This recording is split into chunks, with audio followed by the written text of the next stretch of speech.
Welcome to my YouTube channel. কেমন আছেন বন্ধুরা?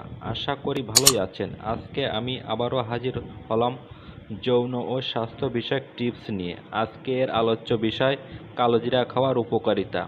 আশা রাখি মনোযোগ সহকারে শুনবেন এবং ভিডিওটি ভালো লাগলে কোনো প্রকার উপকৃত হলে আমার চ্যানেলটি সাবস্ক্রাইব করে পাশে থাকা বেল আইকনটি বাজিয়ে দিন। তাহলে স্বাস্থ্য ও যৌন বিষয়ক সকল তথ্য পেয়ে যাবেন সবার আগে। তাহলে চলে যাই মূল আলোচনায়। আজকের আলোচ্য বিষয় কালোজিরা কেন খাবেন এবং এর উপকারিতা। কালোজিরাকে আমরা কে না চিনি। এটা দেখতে কালো বর্ণের এবং এর আয়তন ক্ষুদ্রাকৃতির এবং ইংরেজিতে এর নাম নাইজেলা সিড। বাঙালির পাঁচফোড়ন থেকে শুরু করে বিভিন্ন ধরনের খাবারের সাথে ব্যবহার করে আসছে আদিকাল থেকে।